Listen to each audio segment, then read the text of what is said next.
களத்துல கூட நிராயுத பாணியாக இருக்கக்கூடிய எதிரில் இருந்த எவனையும் எம்ஜிஆர் அடித்ததாக ஒரு ரெஃபரன்ஸ் படம் கூட வர முடியாது. இன்னொன்னு சொல்லட்டுங்களா, இது எல்லாத்தோட பெரிய அற்புதம் இந்த ஃபைட்ல,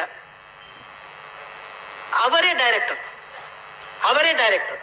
நம்ம டைரக்டருங்க, நம்ம எவ்வளவு ஹேலோ எஃபெக்ட் கொடுத்துப்போம், இன்னும் 2 லைட் போடுப்பானே, சரியான ஃபைட் சீன். நான் பயங்கரமா ரசிப்பேன் ஃபைட் சீனை. ஆனா அது ஆர்டிஸ்டிக்கா இருக்கணும். ஒரு சிலம்பமா இருக்கணும், இல்ல ஒரு மான் கொம்பு சண்டையா இருக்கணும், இல்ல ஒரு பாக்ஸிங் ஃபைட்டா இருக்கணும், என்ன சண்டையா வேணா இருக்கலாம். ஆனா சண்டை அவ்வளவு அழகா இருக்கணும்.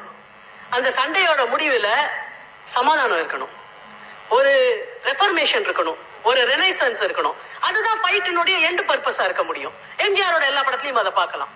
உலகம் சுற்றும் வாலிபன்ல அவர் ரகசிய குறிப்பு எடுப்பதற்கு ஒரு பெரிய புத்தர் கோயிலுக்கு போவார். ஏன்னா என்னன்னா ஒரு அணு ஆயுதத்தினுடைய 4 பகுதி 4 இடத்துல இருக்கும். 4வது பகுதி பெரிய புத்தர் கோயிலினுடைய புத்தர் சிலையில இருக்குன்னு அவருக்கு அந்த குறிப்பு கிடைச்சிருக்கும்.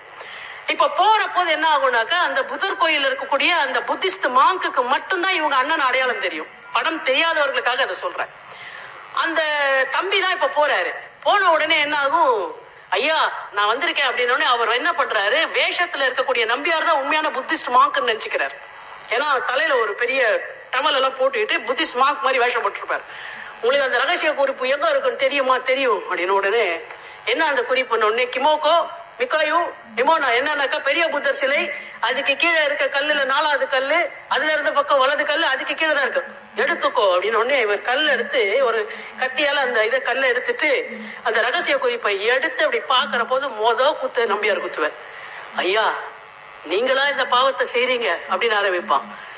நம்பியார் ஃபுல் இதையும் பார்த்தாக்கா ஒரு கோல்டன் கலர்ல ஷார்ட்டா ஒரு வேஷ்டிய கட்டிட்டு தொடையில பட்ட பட்ட பட்ட பட்ட பட்ட அப்படிமா ஒரு தங்கப்பல்ல வச்சுக்கிட்டு அந்த ஃபைட்டை நீங்க பார்த்து முடிச்சு செம்ம மாத்திடுவார். அந்த புத்தர் சிலையில ஒண்ணுமே அடிக்க மாட்டார். அப்படியே வெளியில கூட்டிட்டு வந்தவரை வெளியில வந்த உடனே திருப்பி கொடுப்பாரு ஃபுல்லா. அவன் ஓஞ்சி கீழே விழுந்துருவான். இப்ப உண்மையான அந்த மாங்க் யாருன்னு தேடி உள்ள போவார். அவருக்கு தண்ணி தெளிச்சு அவரை கூட்டு வர்றாரு. என் நண்பன் எங்கே அப்படின்னு அந்த மாங்க் கேட்பார். யாரு? அவர் அடிச்சு போட்டுட்டு வேஷம் போட்டுட்டு இருக்காரு நம்பியார். அவன் எங்கே? உடனே இங்கதான் இருக்கிறான்.